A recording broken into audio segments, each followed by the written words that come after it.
la interna y la externa, con una predominancia de las hernias externas. Ahora, las hernias externas tienen como punto de partida abultamiento a nivel de la pared abdominal. ¿Listo? Entonces, toda hernia que uno detecte que ustedes alcancen a ver se va a presentar como una masa palpable en la cavidad abdominal. Ahora, su ubicación va a variar, puede ser umbilical, puede ser paraumbilical, superior, inferior o lateral, y las que son más frecuentes que son las hernias inguinales. ¿Listo? Entonces, ese va a ser su factor dominante en este tipo de hernias. Ahora, ¿cómo sucede un defecto herniario? Entonces, tiene que haber una diástasis entre planos musculares. Entonces, los músculos normalmente están en contacto con sus paredes laterales. Entonces, va a haber una solución de continuidad, lo que va a permitir que todo el contenido que está viniendo desde el abdomen se proyecte hacia la piel y hacia el tejido celular subcutáneo. Entonces, lo que ustedes están palpando en el examen físico es intestino y tejido mental. ¿Listo? Ahora, la primera valoración que se hace cuando se observa estos defectos de pared van a ser los cabos entre los planos musculares, es decir, los anillos. ¿Listo? Eso se llama anillo herniario. Entonces, el anillo herniario va a variar desde los 7 milímetros, 1 centímetro y hasta ahí extremos tan largos que llegan a 5, 6, hasta 7 centímetros. ¿Listo? Entonces, ese es el cabo que se denomina anillo. La segunda parte de la valoración de un defecto herniario va a ser el saco. Ahora, ¿qué contiene el saco? Prácticamente en la delimitación si hay asa intestinal o tejido mental dentro de ese mismo defecto. ¿Listo? Ahora, para que mi paciente tenga un cuadro obstructivo, tiene que ingresar asa intestinal. ¿Listo? Entonces el intestino ingresa y vuelve a salir por ese mismo defecto. Ahora, cuando esto se dematiza y esto se inflama, empieza a llamarse hernia atascada o estrangulada. ¿Listo? Y ustedes también han debido ver en cirugía como un signo de complicación de estos defectos de pared. Ahora, si esto se va a obstruir, la asa intestinal se va a dilatar. Entonces, es lo mismo. Habíamos dicho que por radiología convencional no tiene que superar los 3 centímetros, en este caso está llegando a los 28. Entonces, está en su límite superior máximo, que se considera un proceso obstructivo. Ahora, normalmente cuando son cuadros iniciales, la ecografía alcanza para hacer su valoración. Entonces, si tienen un paciente con un cuadro inicial incipiente, que es su primera manifestación de un defecto herniario, con la ecografía les va a alcanzar. ¿Por qué? Porque normalmente esa asa intestinal no va a tener signos de sufrimiento. ¿Listo? Ahora, pasa para. ¿Cuándo es que van a pedir una tomografía? Cuando mi paciente ya tiene un proceso herniario de largo tiempo de evolución. Entonces, es el típico paciente que no se va a querer operar. Le van a hacer su ecografía, se va a diagnosticar, pero el paciente no se va a querer operar, va a planificar la cirugía, y en eso de esperar el tratamiento quirúrgico, esta hernia se va a complicar. ¿Listo? Ahora, ¿cómo es que se complica? Primero hace edema parietal, hace engrosamiento de la pared, hace signos de isquemia y hace perforación intestinal. ¿Listo? Entonces, estas hernias que normalmente tendrían que haberse resuelto con un tratamiento quirúrgico y una reconstrucción de la pared, se suele complicar. Entonces, si tienen un paciente que viene a urgencias, que ustedes lo están valorando y les dicen, no, esto ya me ha dolido a principios de año, a mitades de año, y ahora me está doliendo y prácticamente no cede con nada, entonces esto ya tiene signos de complicación. ¿Listo? Ahora, con la ecografía alcanzaría para valorar, pero estamos limitados en valorar la vascularización. ¿Listo? Entonces, lo ideal es hacer una tomografía. Van a tener la relación de la perfusión, van a tener el edema y van a ver la congestión, y prácticamente van a tener la certeza que esa hernia no esté complicada. ¿Listo? Ahora, ¿qué hacen los cirujanos normalmente? Hacen una valoración física de manera directa. Entonces, cuando hacen la cirugía y hacen la exploración, ven cómo está la asa intestinal. ¿Listo? Ahora, cuando la reconstrucción y los defectos son marcados y acentuados, normalmente no alcanza una valoración rápida y corta intraoperatoria. Entonces, ¿qué suele suceder? Los cirujanos hacen la reconstrucción de esta pared, la hernia se resuelve, pero el contenido que ingresa a la cavidad abdominal ya tiene signos de isquemia, y es donde el paciente se vuelve a infectar. Entonces empiezan a aparecer colisiones, edema, generados por gérmenes los cuales ya están dentro de una asa necrótica. ¿Listo? Entonces, esas son las complicaciones que se suelen tener. Ahora, tenemos defectos herniarios inguinales, derecho e izquierdo, en dos cortes que son coronal y corte axial, y me está mostrando lo mismo. La diferencia es que aquí tengo contenido intestinal y aquí tengo contenido aumentario, entonces varían un poco su presentación. Ahora, lo mismo, aquí me está mostrando una estrangulación, ha ingresado la asa, se ha estrangulado por ese defecto herniario, veo el edema parietal y los signos de edema de la asa intestinal y de todo el tejido que está adyacente. Entonces, este paciente ya tiene signos de complicación, ya tiene signos de edema en fase inicial. ¿Listo? Así es que se van a alcanzar a ver. Ahora, intrínsecas. ¿Qué son las causas intrínsecas? Tienen que entender como que lo que está enfermo ahora en esta asa intestinal es la pared. ¿Listo? Entonces, la pared es la que se ha lesionado. Ahora, todos estos cuadros se van a llamar gastroenteritis. Entonces, todo proceso infeccioso inflamatorio se llama gastroenteritis. ¿Listo? Ahora, va a ser infecciosa como por la tuberculosis o con la enfermedad de Crohn, que son procesos inflamatorios a lo largo de la asa intestinal. Ahora, ¿qué va a generar esta asa inflamada y esta asa engrosada? Primero va a generar un cuadro estenótico. Entonces se va a engrosar. Este engrosamiento va a ser concéntrico, es decir, va a engrosarse de manera circunferencial. Entonces va a afectar su pared anterior y su pared posterior, lo cual va a generar que la luz se disminuya.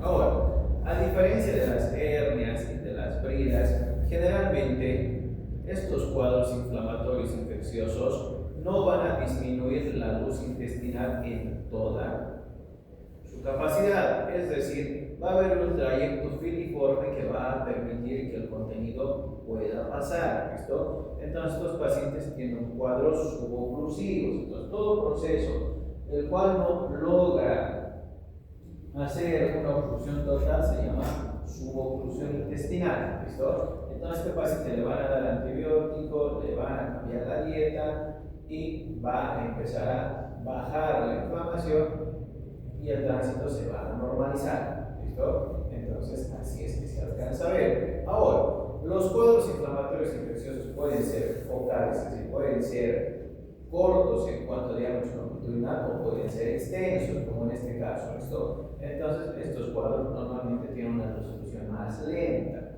Entonces, el cuadro infeccioso es más largo. Entonces, mi paciente va a tener manifestaciones oclusivas mucho más acentuadas. Ahora, si es un cuadro infeccioso, normalmente se va a acompañar de adenopatías. Entonces, tenemos que valorar no solo la asa intestinal, sino las estructuras que están adyacentes. Ahora, lesiones tumorales. ¿Qué pasa con los tumores? Lo primero que tienen que saber es que es baja su presentación, menos del 2%. Entonces, primero, bridas, adherencias, infecciones, inflamaciones y cualquier proceso va a estar antes de un proceso tumoral. Ahora, normalmente el diagnóstico de un tumor a nivel de intestino delgado se tiene que diagnosticar por tomografía.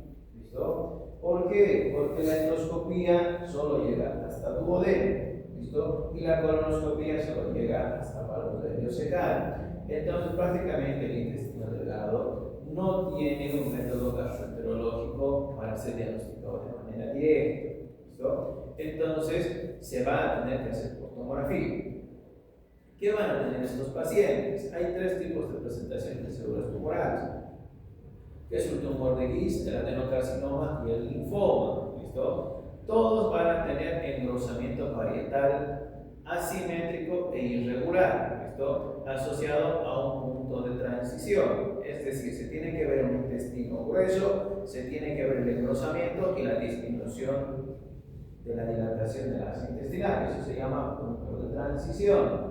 Ahora, ¿qué más me dice? Que normalmente es más frecuente tener un tumor metastásico que tener un tumor primario.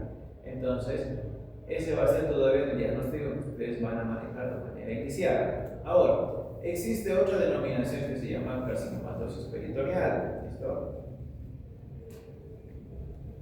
Que hace referencia al tejido omental lleno de tejido tumoral. Entonces, proceso neoformativo a nivel del omento que me va a generar invasión de la asa intestinal. ¿Listo? Ahora, ¿cómo es que se van a ver estas lesiones tumorales? Vamos a ver nuestra asa intestinal primero dilatada. Entonces, yo tengo mi paciente que está viniendo con pérdida de peso, con distensión abdominal, con ausencia de contenido fecal y en algún caso dilataciones sanguinolentas. ¿Listo? Ahora, esas deposiciones que van a estar llenas de sangre van a ser dadas por este proceso neoformativo. ¿Listo? Ahora, ¿qué me dice el concepto? Que normalmente va a ser un engrosamiento asimétrico y irregular en el punto de transición. Entonces, engrosamiento irregular asimétrico en el punto de transición. ¿Qué es el punto de transición? La disminución de calibre de manera abrupta de la asa intestinal. Entonces, veo el intestino delgado dilatado y de repente totalmente infiltrado con una lesión tumoral. Entonces, un punto de transición positivo e irregular compatible con un proceso neoformativo. Ahora, si su paciente tiene antecedente de radiación, es decir, se ha sometido a radioterapia por lesiones tumorales a nivel de abdomen, a nivel de pelvis, van a generar irritación y cambios inflamatorios de esa pared intestinal. ¿Listo? Ahora, la presentación va a ser tardía, entonces va a ser posterior al año de exposición. Entonces mi paciente va a decir eso, ¿no? Yo tengo el antecedente de haber sido sometido a radioterapia por un tumor a nivel de la próstata, me han hecho 35 ciclos, he estado con radioterapia prácticamente como 2 meses, ahora no puedo ir al baño. ¿Listo? Entonces vamos a ver una asa intestinal engrosada, una asa intestinal edematizada y va a estar adyacente a la estructura que se irradia. Entonces prácticamente es como dirigido, ¿no? Le voy a preguntar entonces dónde sigue, en la próstata, no, en el páncreas, en el riñón. Entonces voy a buscar asas intestinales adyacentes a la radiación. ¿Listo? Así es que se alcanza a ver. Y la última, la isquemia intestinal.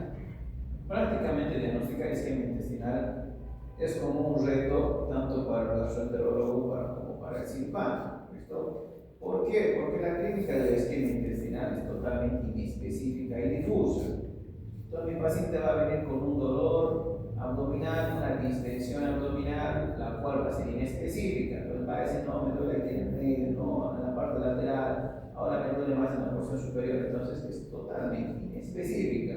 ¿Listo? Ahora, algunos pacientes que tienen isquemia intestinal van a tener deposiciones sanguinolentas, que normalmente uno dice, bueno, es un proceso infeccioso normal, pues que está teniendo un proceso vascular. Entonces, en medio de todo ese proceso que ustedes van a hacer para diagnosticar todas las estructuras abdominales, prácticamente el tiempo se les va a hacer totalmente largo y extenso. ¿Listo? La única forma de diagnosticar isquemia intestinal es con tomografía con contraste endovenoso, que alcanzamos a ver la oclusión o la estenosis de la arteria. ¿Listo? Ya sea la arteria principal o la arteria mesentérica, que van a ser las arterias que se van a lesionar. Ahora, ¿qué va a producir? Engrosamiento, obstrucción asociados a un edema parietal. Entonces, eso se va a edematizar. Como no tiene perfusión ni tiene alteración de flujo, eso se edematiza. Ahora, normalmente los que hacen diagnóstico de isquemia intestinal lo van a diagnosticar cuando ya está avanzando. ¿Listo? Entonces, antes de buscar un isquemia, vamos a buscar enteritis, bridas, adherencias, defectos y todo lo que pueda estar anterior a una isquemia. Entonces, vamos a diagnosticarlo avanzado. ¿Qué vamos a ver? Neumatosis parietal. ¿Listo? Ahora, ¿qué es la neumatosis parietal? Es el aire dentro de la pared de una asa intestinal. ¿Listo? Y el otro hallazgo es gas a nivel de la porta. Entonces, este mismo aire que está en la pared se va a ir por el sistema venoso y va a llevar aire a la fórmula. ¿Listo? Entonces, así se diagnostica. Entonces, ustedes cuando ninguno de sus pacientes encaje con ningún cuadro infeccioso, inflamatorio, posterior a radiación, brida o adherencia, en cualquier proceso que normalmente tendrían que diagnosticar, la isquemia prácticamente va a ser el diagnóstico que van a tener que confirmar. ¿Listo? Entonces, así es que se hace. Ahora,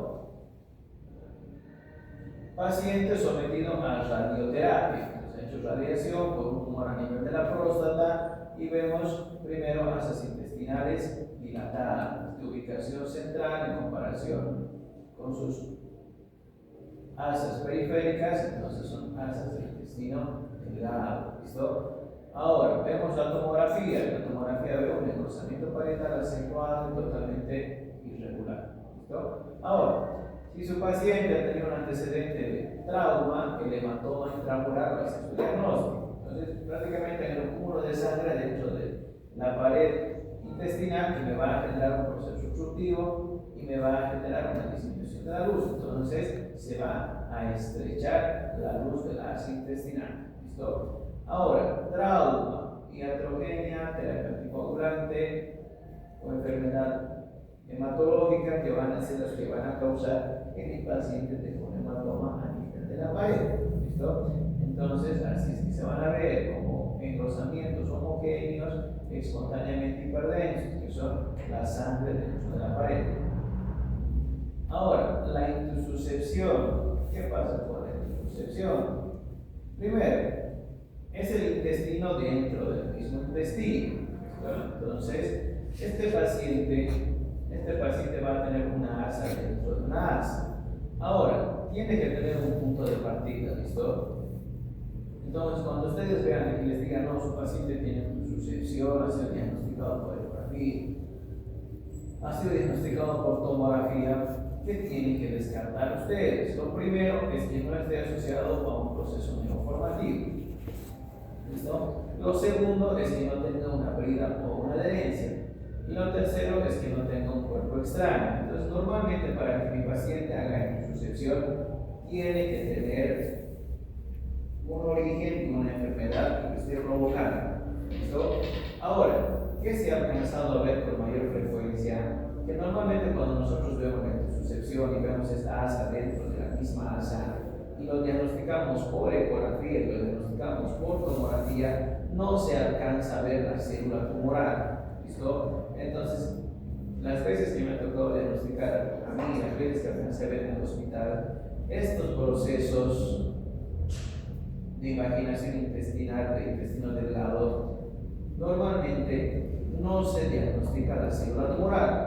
Entonces, ¿qué se hace? Ustedes dicen, no se ha visto una asa dentro de una asa por signos de sufrimiento intestinal, edema parietal, sin signos de perforación. Entonces, el cirujano va y extrae esta asa intestinal. Entonces, corto el extremo distal, el cabo proximal y después lo anastomosa. Esto y se saca toda esta porción de la asa intestinal. Ahora, cuando lo he llevado a anatomía patológica, es que nos decía tenía un proceso neoformativo asociado.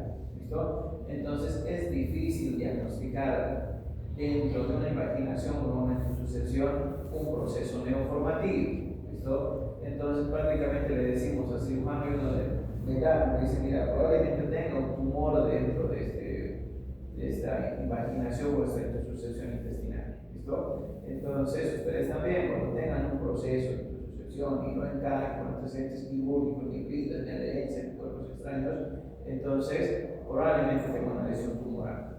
¿Listo? Entonces, así tienen que manejarlo y tienen que tener mucho cuidado, porque no es lo mismo operar un proceso inflamatorio, infeccioso o obstructivo mecánico que operar un tumor.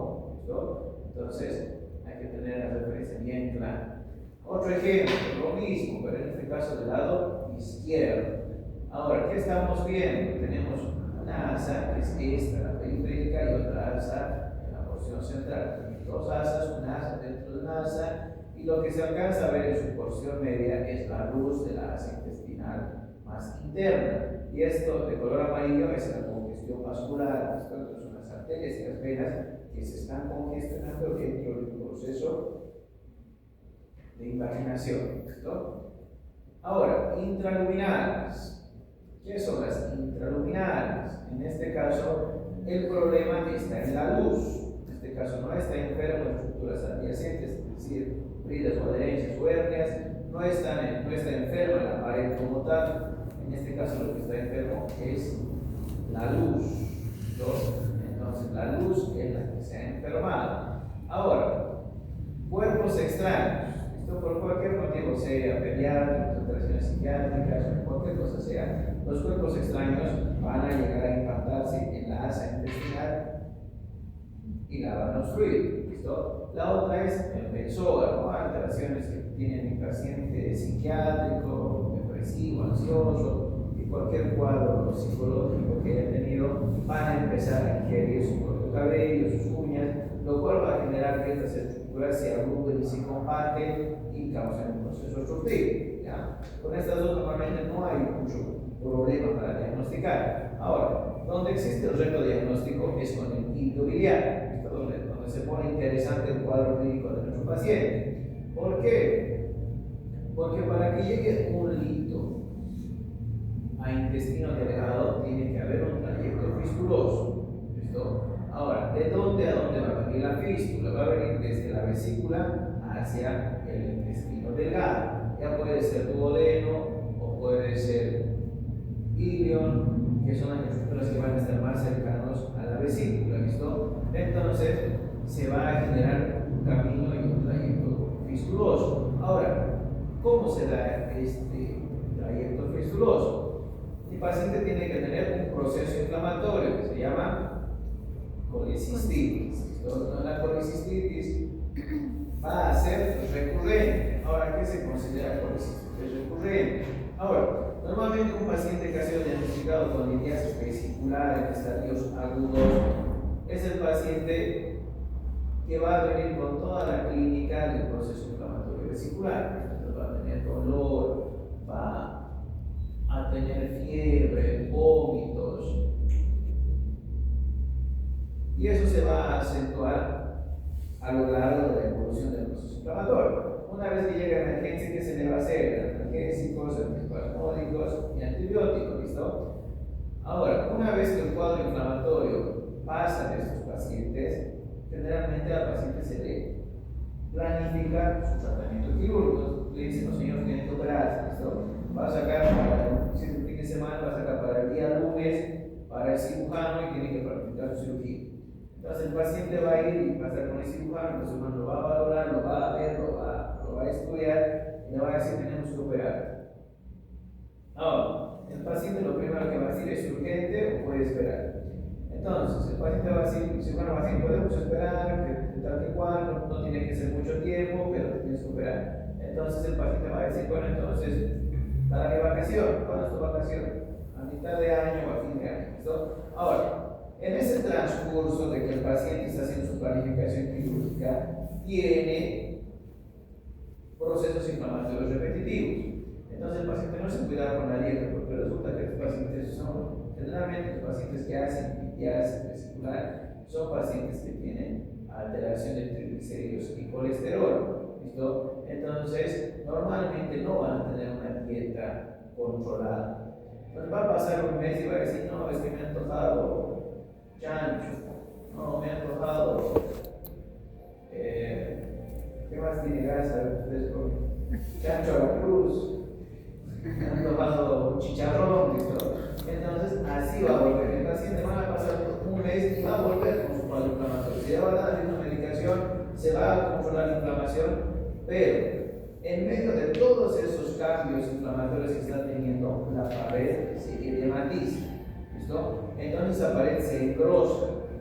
Ahora, a eso se le va a asociar alteración de morfología, es decir, va a haber pared engrosada y pared debilitada, engrosada y debilitada, así.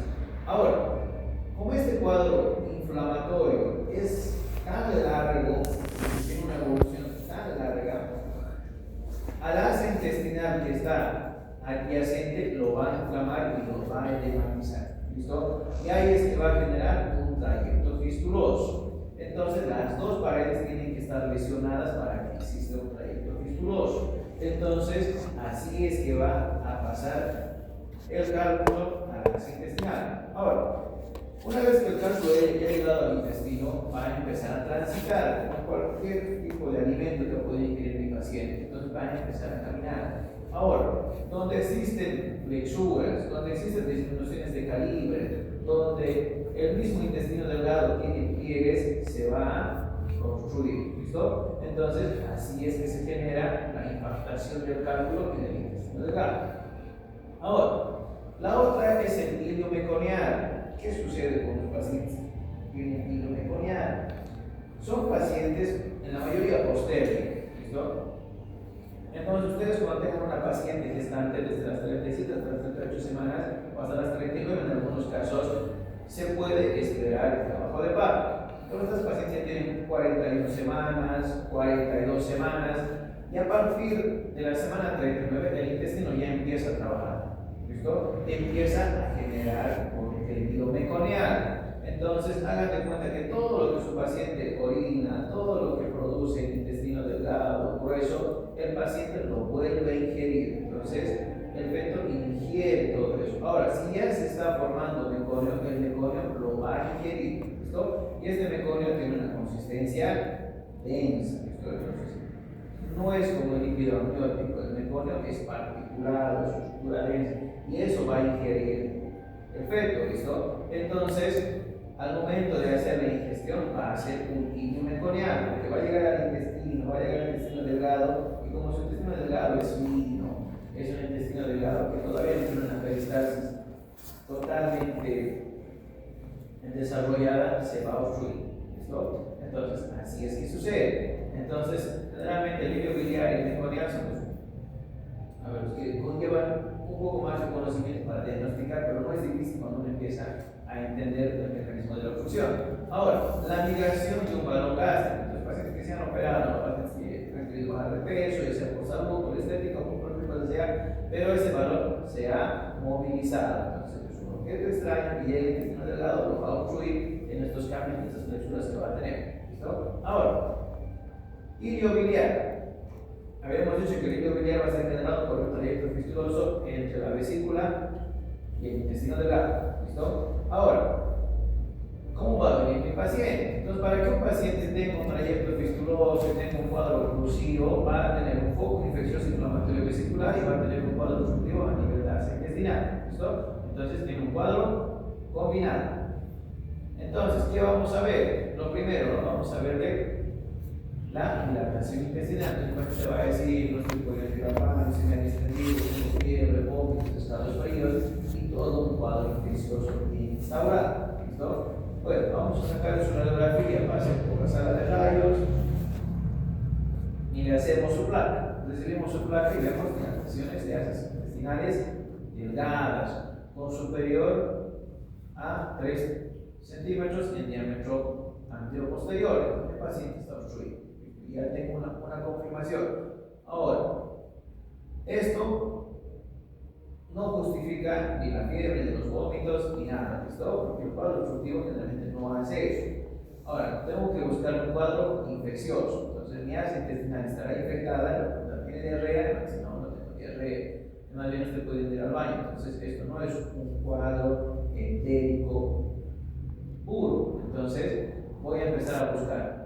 Le voy a hacer su tomografía y voy a ver que la vesícula está totalmente alterada en cuanto al tamaño y a morfología. ¿Listo? ¿Por qué? Porque veo una pared irregular y lo más importante que no veo el cálculo, no veo el hito que tenía mi paciente. ¿Listo? Entonces voy a empezar a buscar el trayecto fistuloso que está a nivel anterior y voy a buscar el hito que está a nivel distal. ¿Listo? Entonces, así es que miren. Ahora, este cuadro es más entendible todavía. ¿Por qué? Porque cuando hay un trayecto fistuloso, el aire se va a ir a la vesícula. ¿Listo? Tengo aire vesicular, entonces me está indicando que se ha fistulizado.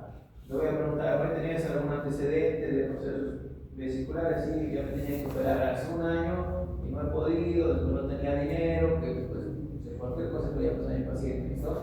Ahora, entonces voy a buscar el trayecto fistuloso. Ahora, el cálculo ya ha pasado el intestino delgado. Ahora voy a buscar su tránsito, lo voy a seguir encontrarlo prácticamente a nivel distal. Entonces, este cálculo que estaba en vesícula ya ha migrado, entonces tiene que haber un trayecto fistuloso, ¿listo?